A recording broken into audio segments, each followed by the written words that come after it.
3.14159265358979323847950288. Why are we playing this? Because it's Pi Day. Is it It must be International Pi Day. But anyway, it's 3/14, right? March 14th.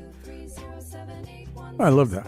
And one of the problems with National Pi Day, big holiday here, big holiday I know for a lot of our listeners, but there really aren't that many really great National Pi Day carols.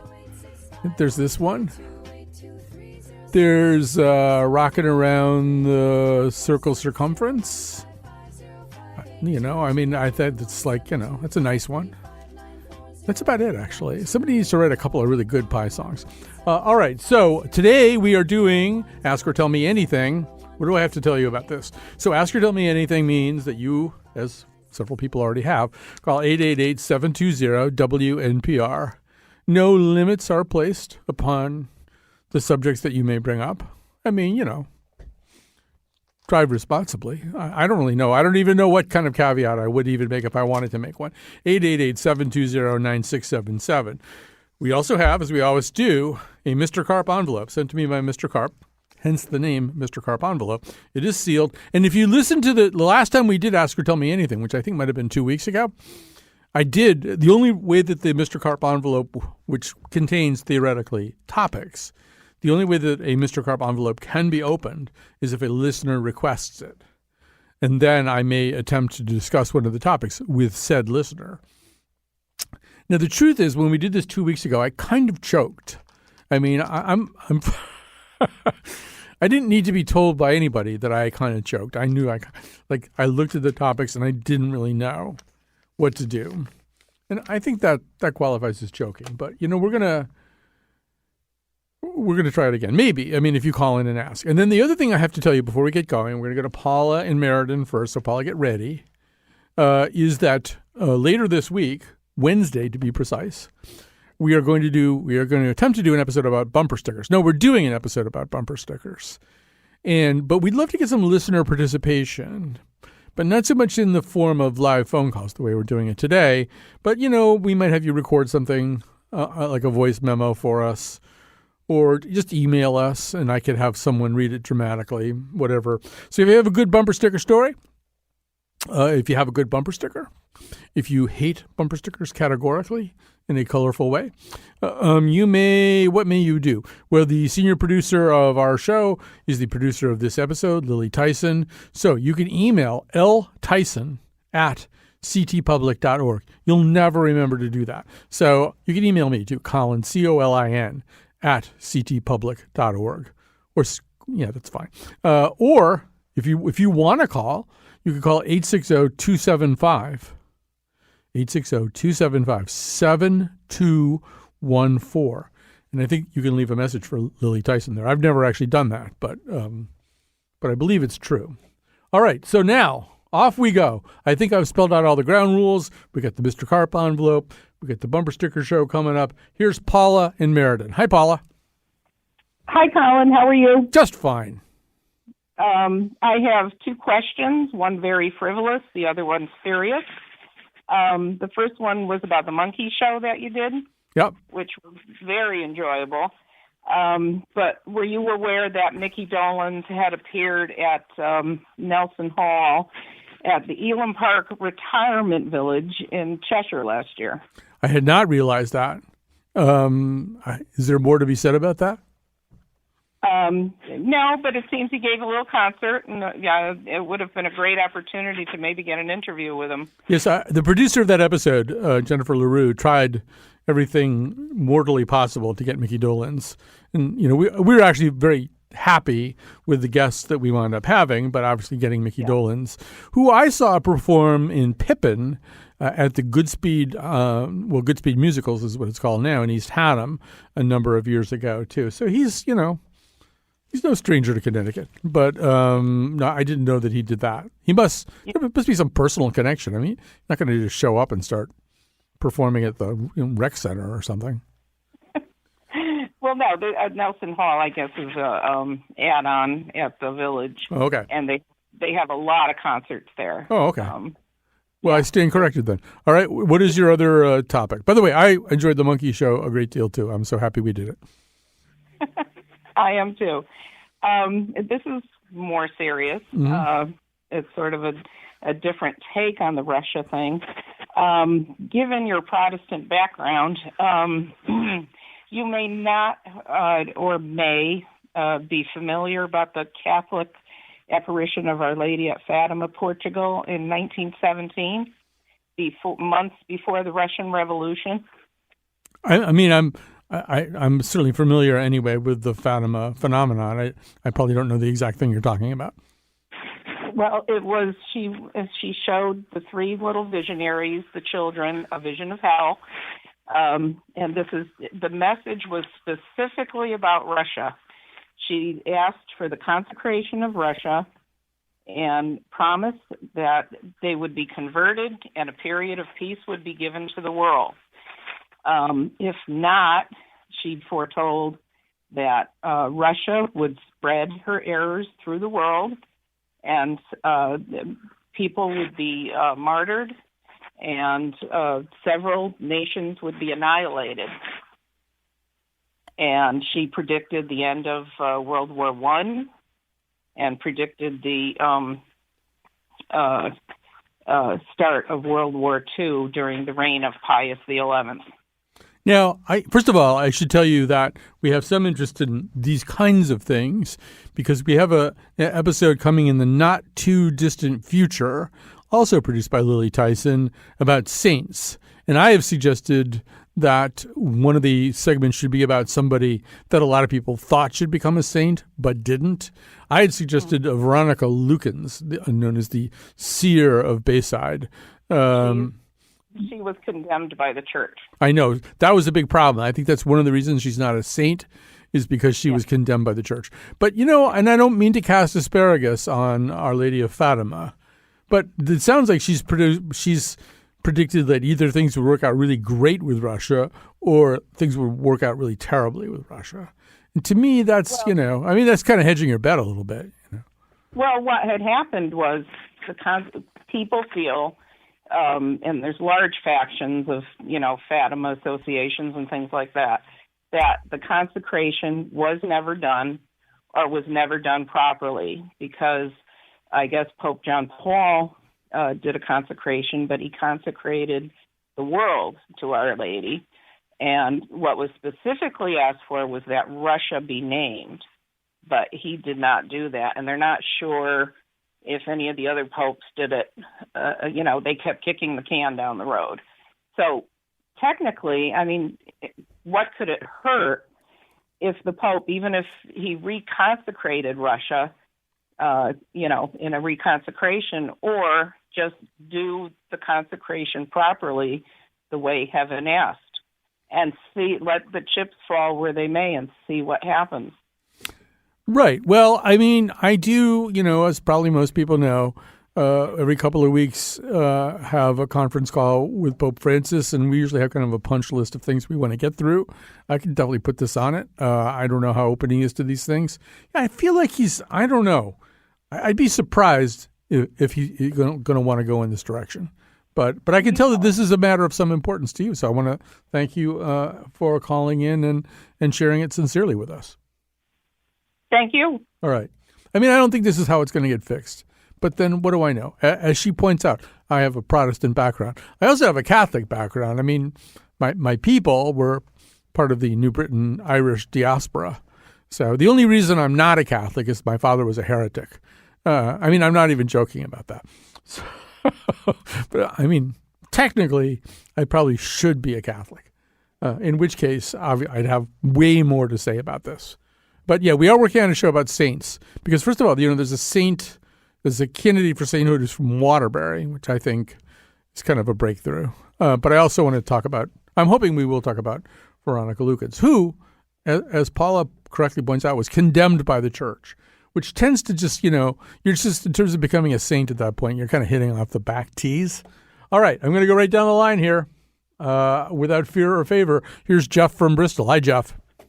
Hey, Colin. So I called in a couple weeks ago, but I was like one of the last callers, so we didn't really have much time to talk. So I was hoping you could maybe expand on the topic I called about, which is whether you think the progressive wing of the Democratic Party is hurting the party, especially when the midterms are coming up and the stake of the Senate and the Supreme Court is at stake. And specifically what I want, your opinion on is tax policy. Currently, you can get the child tax credit if you're married and you make up to $400,000. That is the law. I'm a CPA. I know the tax law.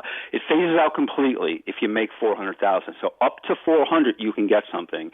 And the progressive wing of the party doesn't even think that there should be any income limits at all, which means that someone like, Jeff Bezos is eligible, which he actually got the child tax credit a couple of years ago. And just to clarify, that $400,000 limit was part of the Trump tax cuts, which were ridiculously tilted towards the rich.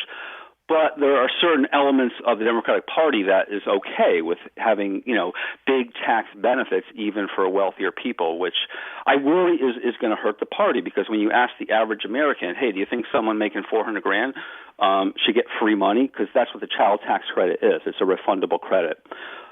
So I wanted to see if you thought that was going to hurt the party, if it's out of step with what the average American thinks should be part of our tax policy.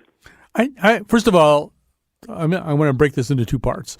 Okay. Just on the tax credit itself. So the background to this, just so people know, the reason that it is worded that way is because if you don't do it that way, the people who need it the most don't apply for it. They don't know how to apply for it. In other words, the idea was to set it up so people would just get it. They wouldn't even have to sort of figure anything out because that's not true. They still have to file a return. Okay, they have to file a return. But the income limits are totally separate from the process of filing a return. You can be totally in the dark if you're poor, whether whether the income limits are 100 or 400. That doesn't really matter. Right. Well, anyway, that's my understanding, is that they did it that way because the research showed them that if they made it too complicated, if they indexed it, if they set up income limits and stuff like that, the people who needed it the most wouldn't know how to get it. So that's number one. I mean, you go ahead and dispute that. That's fine. I'm just telling you that's what my understanding of it was.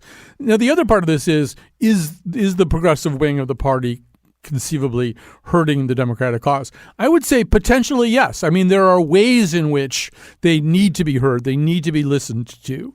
There's ways in which our anemic response on something like climate change needs to be pushed way harder. So I agree 100%. You need the AOCs for that. Absolutely. Now, yeah. People were surprised during the State of the Union address when Biden said, not only said, don't defund the police, but fund the police. That would be an example of Biden veering away from a progressive position, and smartly so. I mean, it's just an idea that polls really poorly. And I'm not suggesting that public policy should be at the mercy of public opinion research, but I mean, something that really doesn't poll very well, that does not enjoy the support of a large cohort of American voters, even within the Democratic Party. The idea that they should go die on that hill, it just doesn't make any sense. So, I mean, I wouldn't say categorically that the progressive wing is hurting or can hurt the Democrats at the midterms. A lot of it depends on how well they explain certain things. A lot of it depends on how they pick and choose. And this is something David Lenhart from the Times wrote about, I think, 2 to 4 years ago. He said there's like a whole bunch of things that you can pursue that do enjoy the support of the American public. And in some ways, we're too afraid of some of the things that actually do enjoy quite a bit of support in polling. But there are also some things that are just really toxic and won't work. And defund the police would probably be one of them. So, yeah, I don't know. I hesitate to speak categorically, but I also just dropped the mouse on the floor. That's not a good thing. All right. We'll deal with that later. No, we can't deal with it later. I have to get the mouse. Hang on. Talk among yourselves. There we go. I can't put new collars up if I don't have the mouse. All right. Okay, here is, I don't know. Oh, okay. Yeah, I can do this one. I can do all of them. The rule is I can't refuse to take a caller just because I'm not sure what I would say about it. Here's Eric in Cheshire. Hi, you're on the air. Hi, Colin.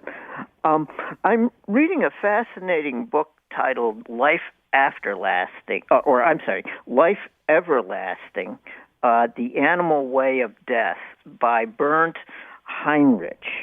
And it's about what happens with animals after they die. What happens in the natural world with animals after they die? And it describes it discusses the role that predators and scavengers play as undertakers, basically being involved with the processing of the remains of a carcass. Mm-hmm. And the reason why I'm calling is, I've just finished reading the chapter in this book about ravens last night, and I'm going to start with the chapter on vultures, about vultures today. And I remember your having mentioned your desire to have your remains consumed by vultures. Well, any bird that will have them, really. It's called an air burial. Okay. And so my body would be placed, maybe sort of in a semi-upright position on top of, say, a cliff or in one of my neighbor's yards. I'm not fussy about where it is. And then the birds would come and tear my flesh away. But that is what I want, yes. Okay. So anyway, what this book describes is the message of this book is basically that in nature there's this kind of ecological eternity where death is never permanent, but that life changes from one form to another. It's like a kind of reincarnation. Not only are the predators and scavengers involved, but also when a carcass decays, it contributes nutrients like carbon and nitrogen to the soil, which feed plant life. So I, when I learned several years ago in a college course about the college biology course about the carbon cycle and the nitrogen cycle, that just occurred to me that in nature there's really no such thing as death or as permanent death. And I found it to be a very comforting thought because and had the idea that humans could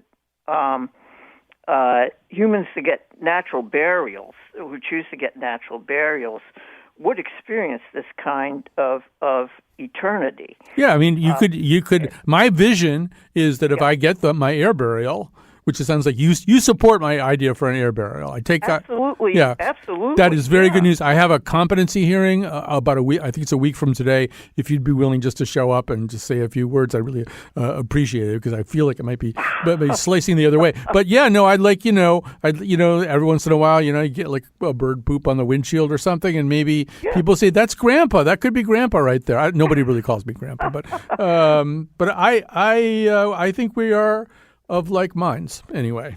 All right, let's keep moving here. Let's go to Walter and then Adrienne. And after Adrienne, if not sooner, we're going to take a break. And by the way, the number's 888-720-WNPR. As you can tell, any topic you bring up, I am honor bound to try to discuss with you. 888-720-9677. It need not be something in the news. It could be, being consumed by vultures, which is not in the news, I don't think. All right, here is Walter. Hi, you've got the floor. Thank you. I'm pleased to call you again. I don't think it'll work out as good as it did last time with the grammar episode. Well, you never know. You never know. I'm thinking of this Putin game as an enormous poker game, and he's pushed out this red chip with the big A on it for atomic power, Mm-hmm. And the last time we went through this kind of a thing was back when Kennedy was in office. We had Khrushchev, the crazy madman in Russia. He came over. He's pounding his shoe on the desk at the United Nations. His big dream was to go see Disneyland. Then he says, "Well, I'll send ballistic missiles over to Cuba. Nobody will bother me." Kennedy changed his mind by saying, if you fire off an atomic weapon anywhere in the Western Hemisphere, we will respond with a complete nuclear response. That's the kind of thing I think Putin has to think about. But I don't know if that's going to happen this time. Well, one article you might enjoy is in the Atlantic right now. It's by Elliot Cohen, and I forget what the title of it is. But his argument is that we are allowing Putin to kind of dictate the rules of this, and that now that we are in, at least to the level of sanctions and armaments and stuff like that, we need to be more all in. And one of the things he says in that article is that it's a mistake to allow. I'm not saying that I necessarily agree with this, but he says it's a mistake to allow Putin's playing of the nuclear card, the big red button or whatever it is that you called it, to dictate things or to be to have kind of a finality in any smaller scenario, because it means you lose every argument. Basically, you lose every bargaining session. You lose every potential strategic opportunity because you think, oh, we can't do that because that might set him off. Now, I mean, that has to be balanced against the fact that there does seem to be some psychological deterioration of Mr. Putin. We can't be too timid about the situation. That seems to be the way we are. Right. So there you go. And so Cohen makes a pretty good point that, and I think he was specifically talking about, let me see if I can do this from memory. Maybe I can't, but he's specifically talking about a situation where Poland was going to supply MiGs, I think, to the Ukrainian Air Force or the Ukrainian Defense Forces, and there was a proposal that we would replace those MiGs with some kind of other fighter. I forget what it was. I think it was F-16 fighters. So, and then we backed away from it because it seemed too escalatory. And Cohen just said, well, no, I mean, once you're in the game, and once you're in the game to the extent that we're in the game, you can't start making those kinds of calculations. So this thing, and his other point was like, how is this more escalatory than some of the missiles that we're making available? You can shoot down planes with those too. So how are we even making these decisions? That ultimately, once you get into a game like this, once you get into a poker game or a chess game with somebody like Putin, you better have a pretty clear understanding of what your limits are, what you're willing to do. You don't want to be making it up on a case-by-case basis. And you also want to be as firm and as clear with Putin and the rest of the world as you possibly can, and that we're not doing that. All right, so last call of this round. This is Adrienne in West Hartford. Hi, you're on the air. Hi, Colin. Thank you for taking my call again. So, apparently in about 1990, different NATO countries, including ours, made assurances to Russia that we would not expand NATO further eastward, which were not honored. I'm not saying that justifies anything that Putin has done, far from it. But the interdependency that's been shown here, for example, that Europe needs gas from Russia. We're required to do something now. And I think the real thing to do is to say, okay, look, and it could be from either side. It could be Putin or it could be Biden saying, okay, it's time we had a serious talk about disarmament. Right now, get nuclear disarmament, getting rid of all our missiles. I mean, I think it's come to that. And I think it's very clearly demonstrated that it kind of has come to that. I also think it would be useful to have all the countries in the world start heaping honors on President Zelensky. And I'm very grateful that he's the person in charge right now. I mean, if we get congressional medals of honor, Croix or whatever in France, I think heaping a lot of honors on Zelensky would trouble Putin. I think that would matter to him.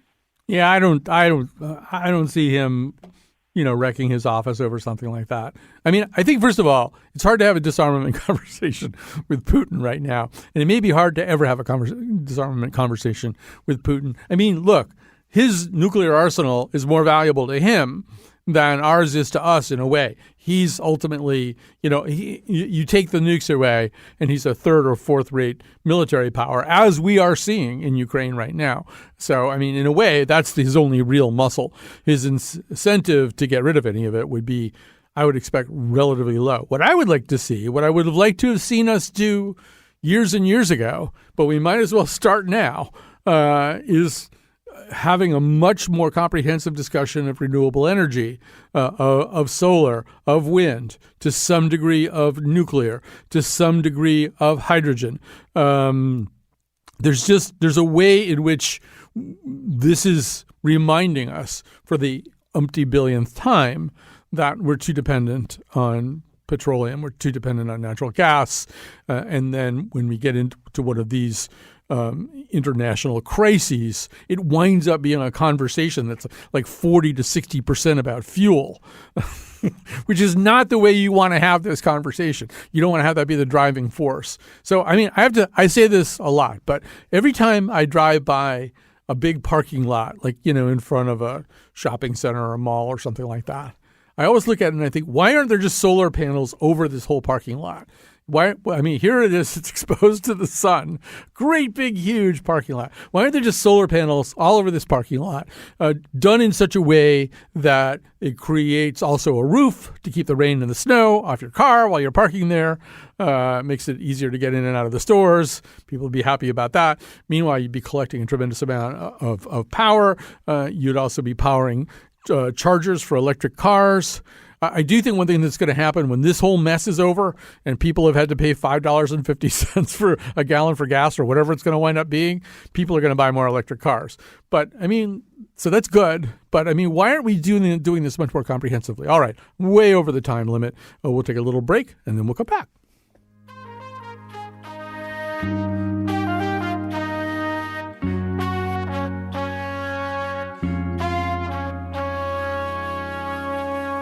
So hard said to you, I'm not free. I got a mountain falling down on me. I got sickness and I've got doubts. All the people want to scream and shout. I'm so tired. You're out of the woods, you're out of the dark, you're out of the night. Step into the sun, step into the light. Keep straight ahead for the most glorious place on the face of the earth or the sky. Hold on to your heads, hold on to your hearts, hold on to your hopes. March up to that gate and bid it open. All right. So when we do these shows, I should say I get to pick the music. And what I've been doing lately is just picking, except for the Pi song at the beginning. By the way, nobody has called up to talk about Pi. But except for the Pi song at the beginning for International Pi Day, I just picked new stuff that, has really just been released. And that made me laugh, obviously, with its echoes of The Wizard of Oz. That's Cecile McLaurin-Salvant singing, but that made me laugh when I heard it. All right, so we've got calls here. Let me give you the number again, 888-720-WNPR, 888-720-9677. And I should also say, I do have a topic that would cause a lot of people to call up. And I haven't used it yet because people have been calling up anyway, but I may be introducing it soon. And then again, I may not. You never know what I'm going to do on a show like this, but I know I'm going to talk to Stephen in Coventry and Dave, who may or may not be in Orange. Or he may be an Orange, actually, even. I'm not sure about Dave. Here's Stephen. Hi, you've got the floor. Yes, Colin. Yeah, this is just a comment on the devolution of the musician in the United States and in Connecticut in particular. It began in the late 70s during the disco sucks period, et cetera, when many musicians went to turntables and becoming DJs because they knew they could get a steady flow of income, et cetera. And then it devolved into 10 years or 15 years ago where club owners would say to you, hey, why don't you play here for the exposure? And the exposure thing never really worked out. But now club owners have gotten the upper hand. Club owners now charge you to buy beer while you're playing on stage at an open mic night. So instead of getting paid to play music, you pay to buy beer and play music. So that's the devolution aspect of the music industry in the United States. How do you feel about that? Well, I feel like it's only one of the devolutions, and I think any professional musician would talk about, first of all, the way in which the world of streaming has drastically reduced the potential to make meaningful income from one's recording work. So then people say, well, go on tour, then you can make the money that way. Well, you're pointing out some of the ways that maybe you can't make as much money. It's been tough. And the musicians who have survived, I'm not going to say prospered, but survived, seem to be the ones, well, first of all, there's certain people who just obviously are going to be fine no matter what. Nicki Minaj is just not going to go broke. But, the ones I think of our friend Jill Sobule, who very early on realized that the old model wasn't going to work and she was going to have to do a whole lot of different things, ranging from house concerts to kind of crowdfunding her albums way before other people were thinking about that. Getting the people who really love her music to make it a workable career for her. The people who are doing that, I think, are the ones who are going to get through this. I think it's sad that people have to be as strategic as they have had to become. But that's the reality. I mean, there's no way to get the toothpaste back in the tube. So yeah, I think, it sucks. And I love music and I love musicians and I want them to have, livable lives. I want them to be able to make money from what they do. But I think that unless you're some kind of supernova, like if you're Jim Chaplin, you don't have to worry, obviously. No, if you're some kind of supernova, you're going to have to think very strategically and develop skill sets that you wouldn't have necessarily associated with being a musician, stuff like that. So yeah, that's my thought. All right, here's Dave. Now, we've worked it out that Dave's in Ohio, but he's from Orange. I think I have that correct. All right, Dave, you have the floor. Correct. Yeah. Yes, sir. Thank you. That's absolutely correct. I wish I were in Orange right now, but been living in the Midwest way too long, and my wife and I are trying to relocate back there, but it takes time. I wish I were in Orange. There's a song like that, right? Anyway, it's actually where we want to be is Milford, but we'll have to see.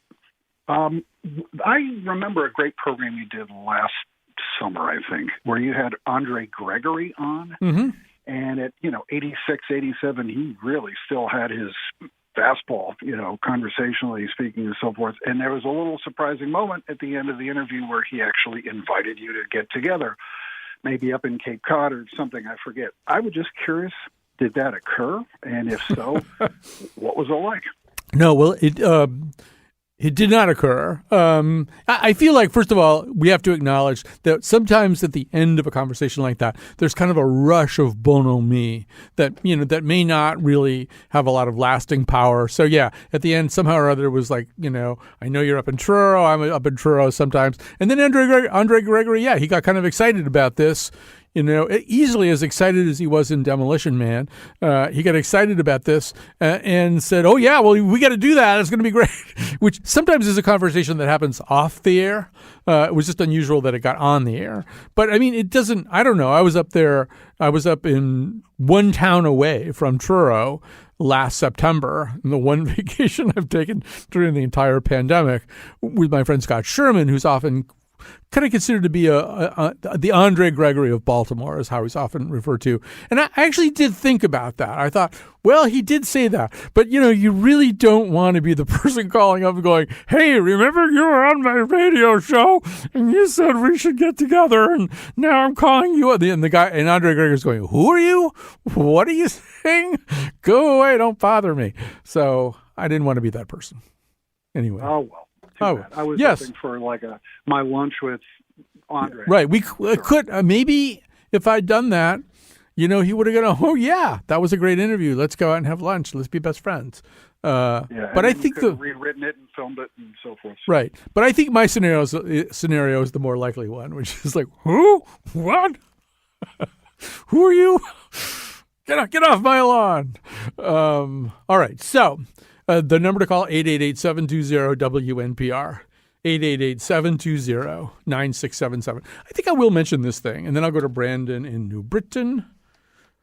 So one of the pieces that I thought was really interesting over the weekend was in the Washington Post. It was by Megan McArdle, and she had gotten kind of heuristically the impression that people were driving worse. People are driving worse during the pandemic. And then she came up with this theory that because the roads belonged to the less risk-averse people, in other words, the people who were maybe a little bit older, people who were being more careful, staying home more, they weren't on the roads. And so the roads have been taken over by younger male people who are not as risk-averse. And so she says similarly, and then she finds some numbers to back her up. Similarly, it really has gotten more dangerous to be on the road or even near a road. Americans drove about 13% fewer miles in 2020, yet fatal crashes rose by 6.8%. And while we don't have a comprehensive tally of fatalities in 2021, what data we do have suggests that they are still rising. And even in places where speed limits were lowered during the pandemic. The preliminary analysis, she writes, suggests that this was driven at least in part by a surge of risky driving behaviors. More speeding, more driving under the influence, less seatbelt use. Given the timing, it almost seems certain that this shift has something to do with pandemic conditions. Why would a pandemic cause people to start risking lives on the road? And then she comes up with this idea. Well, it's because the people who are on the road are people who are much more comfortable with risk in general. She also, in a somewhat alarming paragraph at the end or near the end, says the sudden disappearance of risk-averse and rule-loving people from public spaces might also help explain other negative cultural shifts we've seen, from rising crime to air rage. That won't be the only explanation, but it raises the possibility that these developments, and I think it is true that people who feel comfortable, like showing up at a Board of Education meeting with no mask and screaming at their elected Board of Education members. I mean, we've kind of turned over a lot of public spaces to these people. So she may have a point. All right. So we've got calls coming in here. And let's see. Well, I said I go to Brandon first, but just because this one builds on the other call, and we're going to go to Gla, I think is how I say this name, in Middlefield. Hi, you have the floor. Hi, Colin. First-time caller, excited to be on your show. Building on what the previous caller was talking about, I wanted to tell people about a great opportunity to see some live music. My band, Padera is playing at Stella Blues in New Haven on April 7th. Mm. And the other two bands are Zurich Cloud Motors and Them Airs. I think they're both Connecticut-based bands. But our band, we're working on developing a never-heard-before performance. Usually it's something experimental but danceable. We've used electronic banjos and synthesizers and a wide variety of instruments in our performances in the past, so it should be a pretty exciting show. It does sound very exciting. And do you know, are you going to be charged for your beer or whatever that guy was worried about? I'm not sure about that. I'm not in charge of booking, so okay. Maybe I'll just ask for an herbal tea. Right. That sounds a little bit more on brand for you anyway. You don't sound like a beer band somehow. What's the name of your band again? Some of the band members do drink beer. But they're like, they drink craft beer, you know? Not really. Not really. I mean, well, actually, one of our band members, Pierre, he might like craft beer. Yeah. But what is the name of your band again? It's called Padera, and we actually always spell the name differently. But we do have an Instagram, PDG World, just no underscores or anything, just PDG World. And I just posted the flyer for the show on their Instagram page. I just want to say, I really like, at least in theory, I'm a big fan of your band now. Just the fact that you spell the name of your band differently every time, already I'm just in love with you. I don't remember what the name of your band is, but whatever it is, I really like it. All right, so we have to take a break here, and then we'll come back. We've got Brandon. Who knows who else we've got? 888-720-WNPR, 888-720-9677. Could probably squeeze in a few calls about whether or not, in fact, Megan McArdle is right about people's driving during the pandemic. When we met at hotel reception, never, ever been so tired, just said, you bet. Guess we did what the other expected.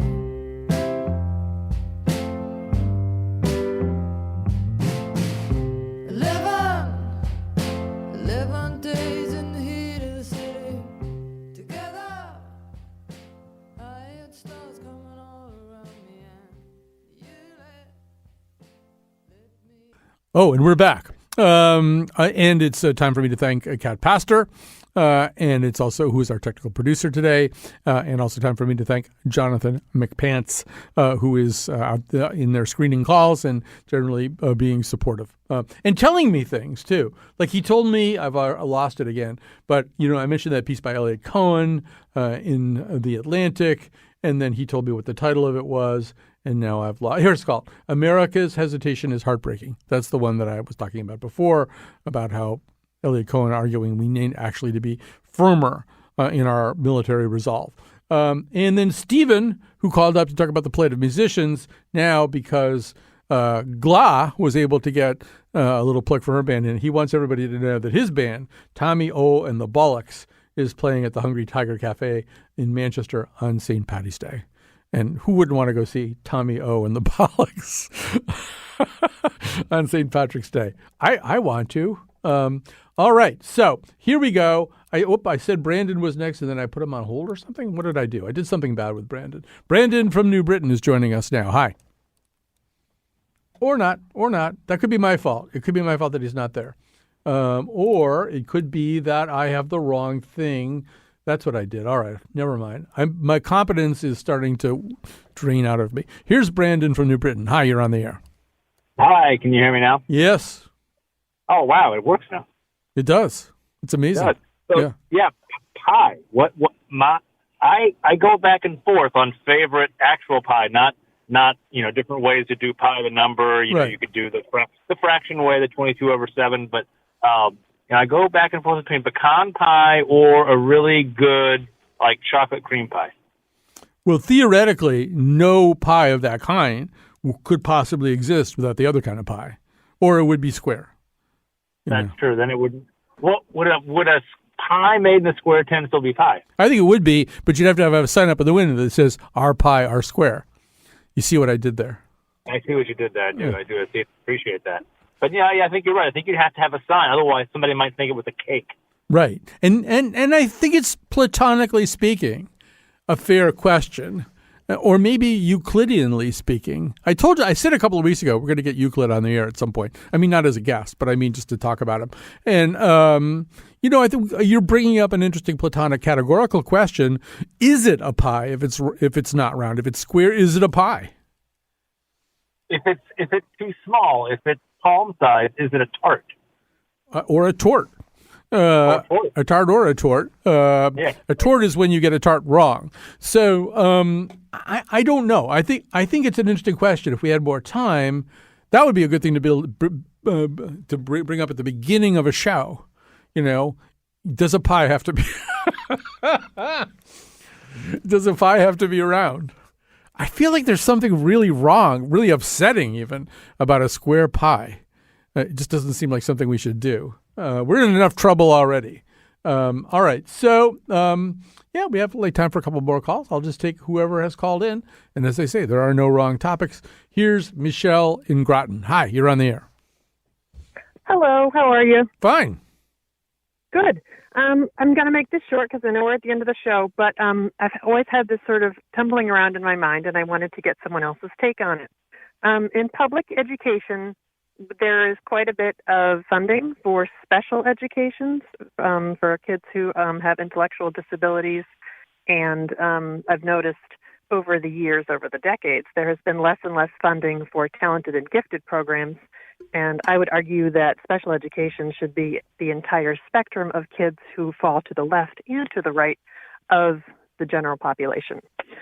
So I feel that talented and gifted programs are super underfunded, and it doesn't get any attention at all. What's your take on it?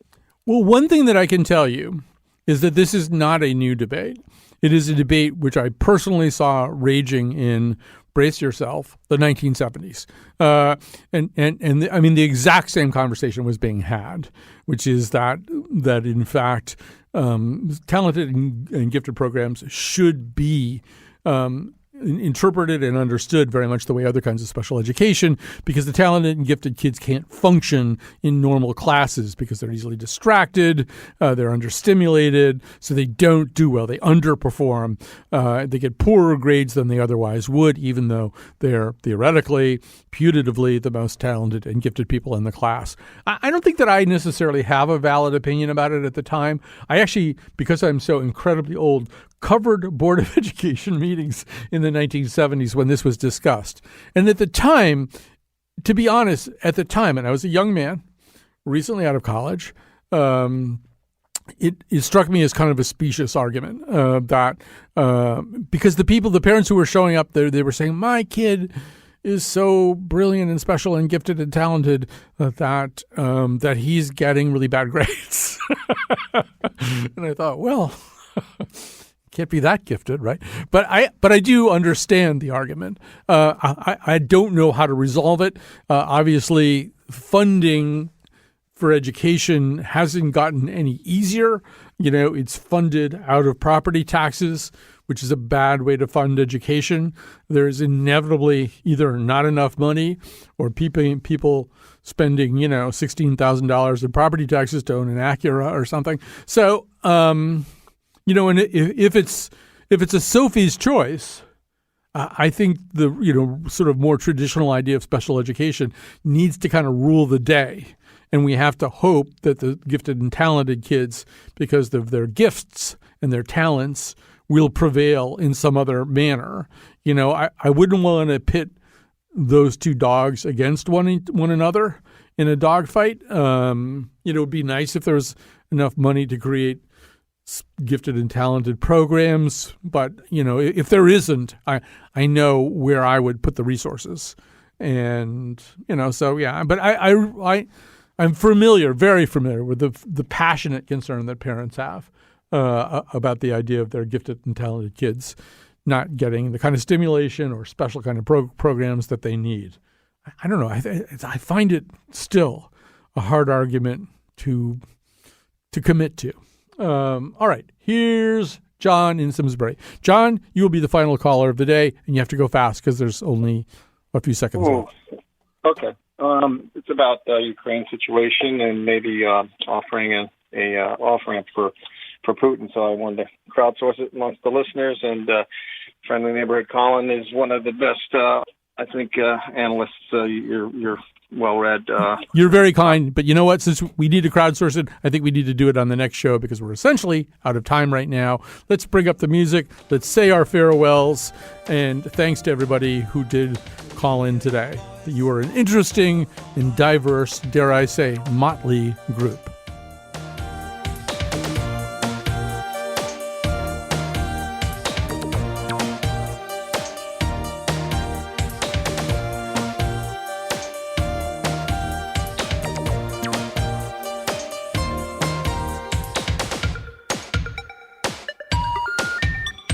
The number you have reached has been disconnected.